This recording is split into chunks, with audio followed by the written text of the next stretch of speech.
Noite, Rodrigo Maia. Bom, hoje então nós vamos abordar 4 livros, né? A História Natural do Plínio Velho, né? O Almagesto, a Ópera e o Pedagogo. Em certa parte, algumas coisas estariam, vamos dizer, localizadas ou dentro de isso aqui, ó, que seria a filosofia patrística.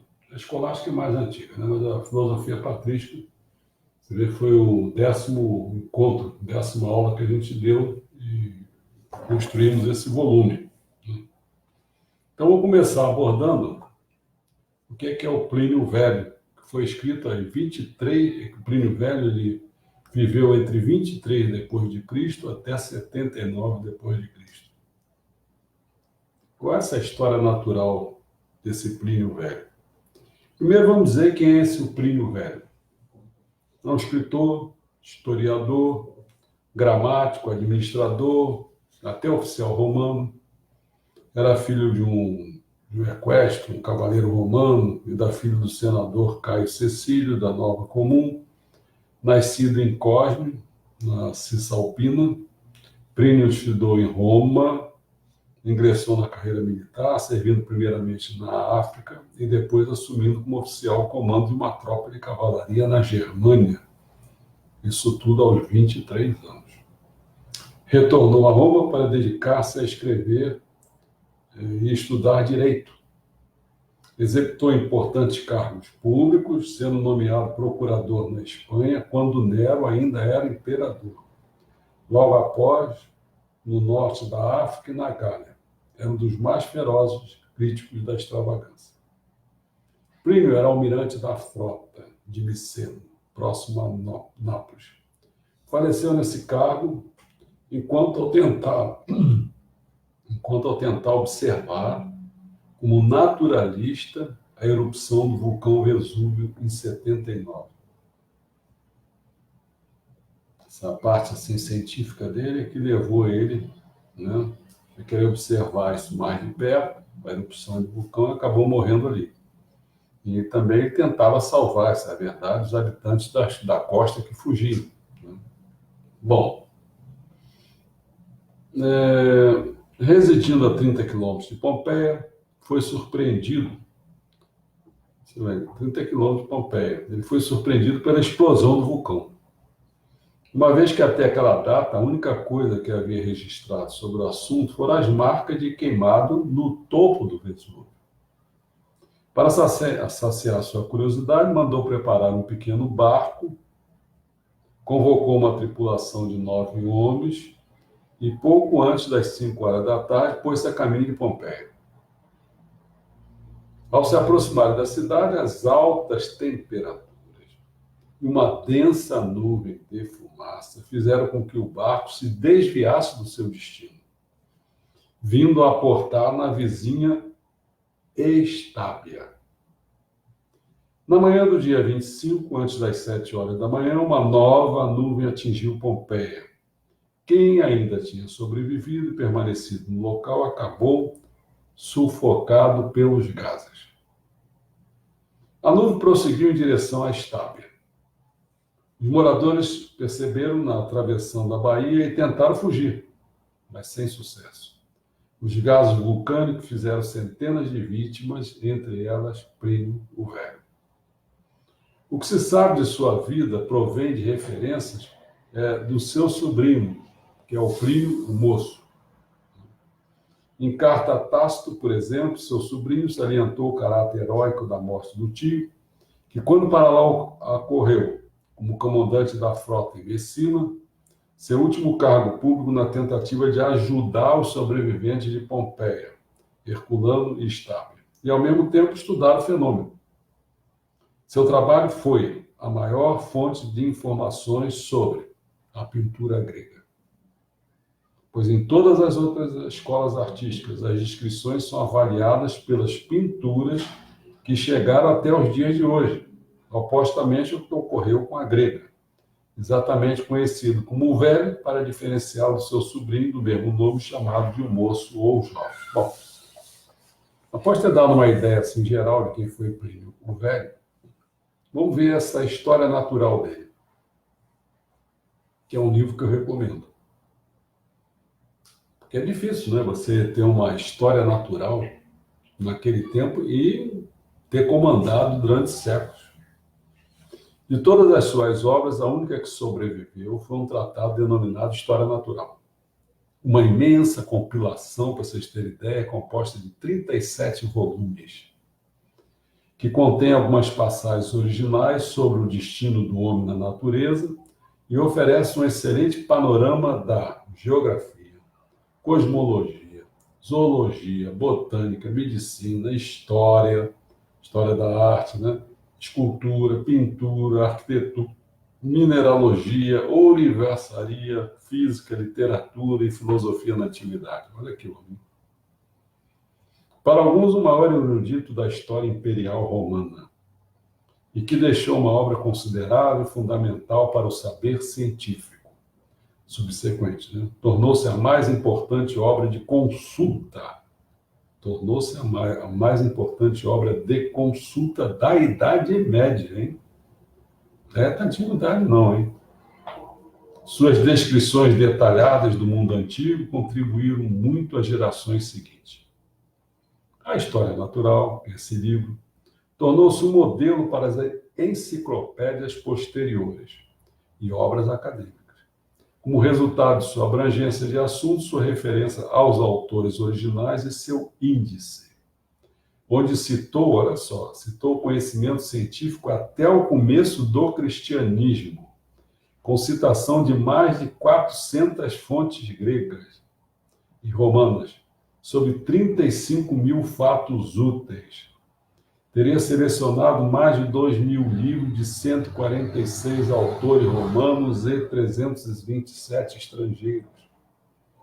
Dedicado a Tito, futuro imperador de Roma, a obra revelava elevado grau de conhecimento enciclopédico, num estilo que varia entre a linguagem corrente e um vocabulário aperfeiçoado, apesar da falta de precisão de alguns dados técnicos e matemáticos, inclusive, muitas vezes provenientes das próprias fontes que reproduz a obra, é um dos melhores textos da antiguidade. Então você vê que eu não estou citando qualquer coisa. Estou citando alguma coisa que vale a pena ver. Vale a pena saber, pelo menos. Tem informação disso. É uma enciclopédia escrita durante muitos anos e que finalmente foi publicada entre os anos 77 depois de Cristo e 79. Na forma atual, o compêndio consiste em 37 livros, como eu falei, quais sejam. O primeiro, né, contém um prefácio característico e um índice. Os conteúdos são agrupados por volumes, no original, chamados de liber, livro em latim, né? O segundo livro é a descrição matemática e física do mundo. O terceiro e quarto é a geografia e etnografia. Eu falei terceiro e quarto? Não, de terceiro até o sexto, que é geografia e etnografia. O sétimo é antropologia e fisiologia humana. Do oitavo até o 11º é zoologia.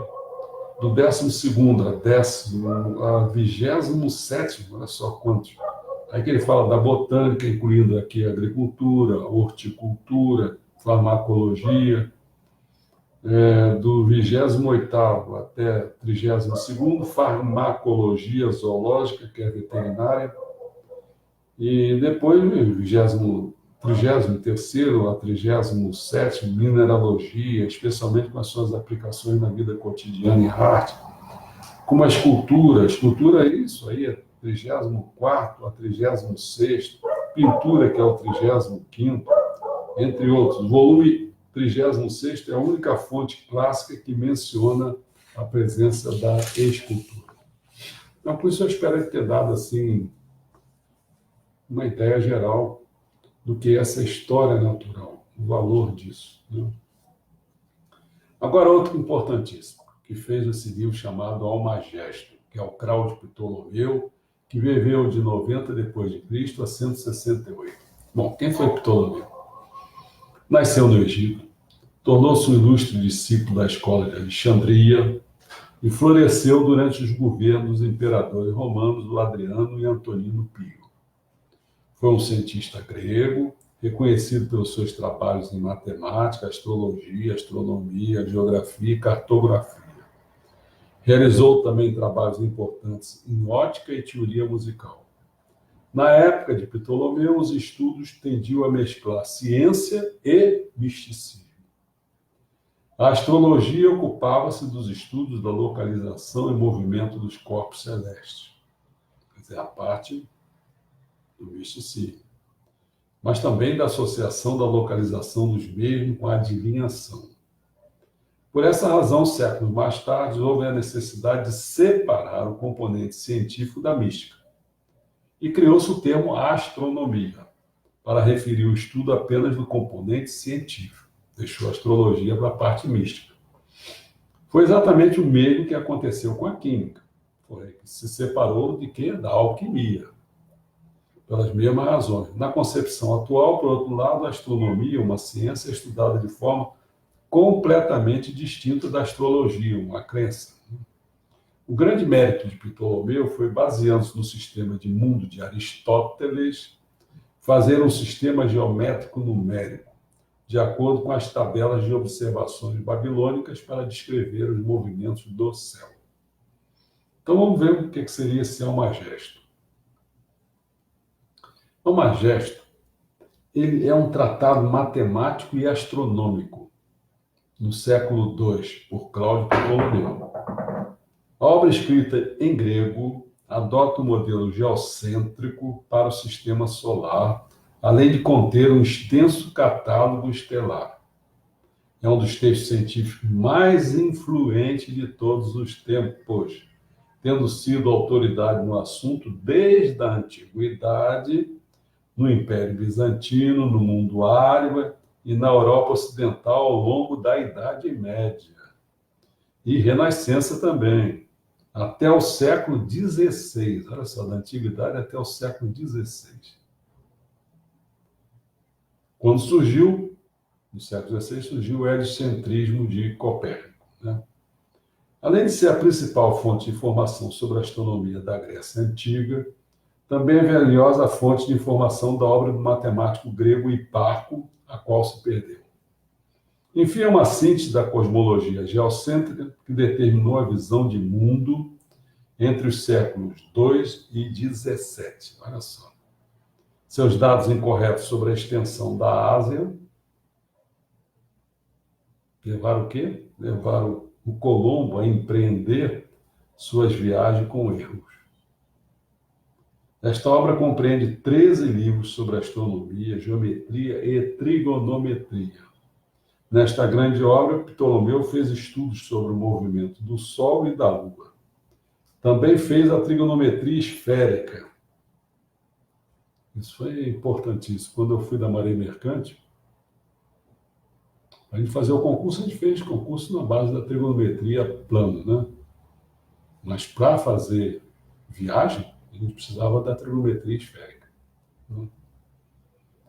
Que é a descrição do astrolábio, eclipse da Lua e do Sol, conjunções de planetas e catalogação de estrelas. Bom, agora sobre esse livro que é esquisito, chama-se Ópera. O que quer dizer isso? Foi feito por Galeno, de 129 d.C. a 199. Quem foi Galeno? Ele descreve seus primeiros anos de vida em Sobre as moléstias da mente. Moléstias da mente. Seu pai, Hélio Nicon, foi um rico patrício. Por isso que eu comecei o livro fazendo assim, lembra? Ó, filosofia patrística, certo? Foi o curso que eu dei, esse aqui era o volume 10. Tá? Então, seu pai, Hélio Nicon, foi um rico patrício, arquiteto e construtor com interesses ecléticos, incluindo filosofia, matemática, lógica, astronomia, agricultura e literatura. Galeno descreve seu pai como um homem muito afável, justo, bom e benevolente. Naquela época, Pérgamo era um grande centro cultural e intelectual. notável por sua biblioteca, só inferior à de Alexandria, lá no Egito, né? E atraía tantos filósofos estoicos como platônicos, a quem Galeno foi apresentado aos 14 anos de idade. Seus estudos também abrangeram cada um dos principais sistemas filosóficos da época, incluindo o aristotélico e o epicurista. Seu pai tinha planejado uma carreira tradicional para Galeno na filosofia ou na política, e teve o cuidado de expô-lo a influências literárias e filosóficas. No entanto, Galeno afirma que por volta de 145, seu pai teve um sonho em que Deus Esculápio, que é o deus da medicina, apareceu e ordenou a Nicon que seu filho estudasse medicina. Novamente, nenhuma despesa foi poupada e, após sua inicial educação liberal, aos 16 anos, começou a estudar no prestigiado santuário local dedicado a Esculápio, deus da medicina, como um auxiliar para tratamento ou atendente por 4 anos, né? Esses santuários funcionavam como spas ou sanatórios, onde o doente vinha procurar a ajuda do sacerdócio. O templo de Pérgamo era procurado avidamente pelos romanos em busca de uma cura. Foi também o refúgio de pessoas notáveis. Galeno iniciou seus estudos em filosofia e medicina por volta de 146 d.C., em Pérgamo, sua cidade natal, né? Após 2 anos, achou que nada mais tinha a aprender e partiu para outros centros, como Esmirna, Corinto e Alexandria, a fim de se aperfeiçoar. Voltou para Pérgamo em 157, quer dizer, 11 anos depois, né? Julgando determinada sua instrução. Passou então a ocupar o cargo de médico da escola de gladiadores, especializando-se em cirurgia e dietética. Sendo Roma o centro do mundo naquela época, Galeno partiu para aquela cidade em 162. Galeno, que já havia ganho fama ao curar um milionário de nome Eudemo, torna-se ainda mais famoso. Tão famoso que se tornou médico particular do imperador romano Marco Aurélio. Suas conferências sobre medicina e higiene eram tão concorridas que Galeno as apresentava em um teatro. As aulas práticas que conduzia contemplavam vivisecação e necrópsia. Permaneceu em Roma até 192, se afastando da cidade apenas por um curto período em que esteve no Oriente Médio. No fim da vida, ele retornou para Pérgamo. Em suma, foi um proeminente médico e filósofo romano de origem grega e provavelmente o mais talentoso médico investigativo do período romano. Você vê, então, nós estamos falando de ópera, você está falando de um grande médico, hein? Denominar e influenciar a ciência médica ocidental por mais de 1 milênio. Olha como é que ele é importante. E às vezes a gente não conhece, mas quem quer fazer uma história de medicina, o que está falando, tem que conhecer essas coisas, né? Seus relatos de anatomia médica eram baseadas em macacos, visto que a dissecação humana não era permitida no seu tempo, mas foram insuperáveis até a descrição impressa e ilustrações de dissecções humanas por Andrés Vesalius em 1543. Desta forma, Galeno é também um precursor da prática de vivisecação e experimentação com animais. Então, vamos ver essa ópera, né? Essa obra dele, né? É um livro fundamental da medicina até a Idade Moderna, hein, cara? O seu foco concentra-se na patologia humoral, a doutrina da mistura dos humores corporais que também influenciou a literatura e o teatro.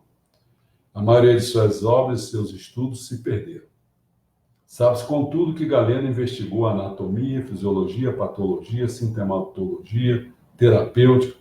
Foi o mais destacado médico do seu tempo e o primeiro que conduziu pesquisas fisiológicas. Galeno fez muitas importantes descobertas, como distinguir as veias das artérias. Olha só. Importante descoberta, como distinguir as veias das artérias. O sangue venoso do arterial. Propôs pela primeira vez que o corpo fosse controlado pelo cérebro. dando a distinção entre nervos sensoriais e nervos motores, descobrindo que o rins processam a urina. Você está assim, vendo? Hoje todo mundo conhece isso, mas foi ele que começou esse negócio. E demonstrando que a laringe é responsável pela voz. A descrição feita por Galeno das atividades do coração, artérias e veias durou até que William Harvey estabelecesse que o sangue circula com o coração agindo como uma bomba em 1628. No século XIX, os estudantes de medicina ainda liam Galeno para aprender alguns conceitos. Galeno desenvolveu muitas experiências com ligações nervosas que apoiaram a teoria, ainda aceita até hoje, hein, de que o cérebro controla todos os movimentos dos músculos por meio do crânio e do sistema nervoso periférico. Por volta de 170, Galeno realizou uma experiência que iria mudar o curso da medicina. Então, qual foi? Ele demonstrou pela primeira vez que as artérias conduzem sangue e não ar, como até então se acreditava. No campo da anatomia, Galeno distinguiu entre os ossos com e sem cavidade medular. Descreveu a caixa craniana, o sistema muscular. Pesquisou os nervos do crânio e reconheceu que os raquidianos, os cervicais, recorrente uma parte do sistema simpático. Galeno também foi o primeiro a demonstrar, baseado em experiências, que o rim é o órgão excretor de urina. Farmacologia também interessava Galeno. Galeno também foi um conhecido cirurgião e muitos dos seus procedimentos e técnicas ousados demais para o seu tempo só seriam usados novamente alguns séculos depois, como, por exemplo, sua intervenção cirúrgica, sabe para quê? Para a correção da catarata. Em vista das limitações técnicas, especialmente as limitações ópticas, Galeno inevitavelmente acabou cometendo um erro. Não era possível ver o que se passava no interior dos órgãos.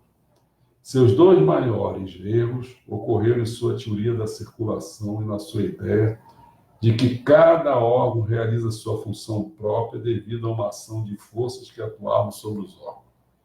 Segundo Galeno, o sangue circulava devido ao impulso ou força atrativa cuja origem era a própria parede da artéria. Tal concepção foi estendida para todos os órgãos. O respeito pelas teorias de Galeno era tão grande que levou mais de 15 séculos para que sua teoria das forças fosse contestada, já que os médicos consideravam suas teorias infalíveis. Foi graças à difusão da medicina árabe e ao médico inglês que eu citei ainda há pouco, William Harvey, que os erros de Galeno neste assunto foram corrigidos. É verdade que a medicina atual atingiu níveis inimagináveis de pesquisa e tratamento, e que no tempo de Galeno a tecnologia médica avançada de hoje não era conhecida. No entanto, para o historiador da medicina, para o especialista em ciência médica antiga e para qualquer um que seja atraído por essas questões, essas obras do nosso médico imperial, isto é, doutor do imperador romano Marco Aurélio, são interessantes. Galeno, como outros doutores da antiguidade, usava para seus medicamentos elementos naturais, ao contrário de nós, produtos do que? Sintetizados por um laboratório farmacêutico. Ele é o Hipócrates, não fundamentalista. Desde o nascimento da medicina científica com Hipócrates, a ação farmacológica e médica é presidida pela racionalidade. Logo, razão é o protagonista principal junto com a praxe médica, desde Hipócrates. A razão e prática, bem conhecida da escola médica de Cos, a patologia galênica, com suas consequentes farmacologia, é fundamentalmente encontrada nesses dois trabalhos que traduzimos. O vocabulário médico e científico que é contemplado neles é surpreendentemente atual. Galeno é o novo Hipócrates, da era imperial romana, após vários séculos do nascimento do fundador da medicina científica. Certo? Então, com isso aí, menos de meia hora, acho que demos um apanhado desses 4 livros, né? Amanhã eu só quis dedicar Eu podia até começar aqui, mas não vou não. Acho que merece uma coisa à parte, que seria a gente ver a cidade de Deus de Santo Agostinho. Acho que é muito importante. E eu estava botando os livros que eu construí e as aulas que eu dei, né? Mas não vou fazer isso não, porque eu acho que as pessoas não estão tendo tempo para ver isso tudo. Mas a coisa é essa aqui, ó. Santo Agostinho é esse. Olha lá. Se lá a patrística foi o 10º, né? Isso aqui era o 11º.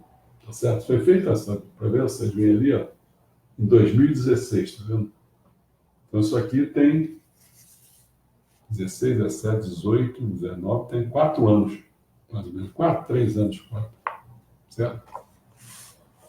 Então, nós vamos falar sobre Santo Agostinho, falando, né, que viveu entre 354 a 430, e ele escreveu, então, esse vai ser o 12º livro e o último da Idade Antiga, né, da Antiguidade. E para o ano que vem nós vamos começar os livros da Idade Média. Vamos falar um pouco sobre a Idade Média e depois a gente fala sobre os livros, né? Tá bom? Acho que, será que alguém tem alguma coisa aqui? Vamos olhando assim direto, acho que não tem. Acho que não. Então tá bom. Até amanhã, se Deus quiser. Amanhã vai ser mais cedo, hein? Amanhã vai ser às 6 horas da noite. Tá bom? Obrigado.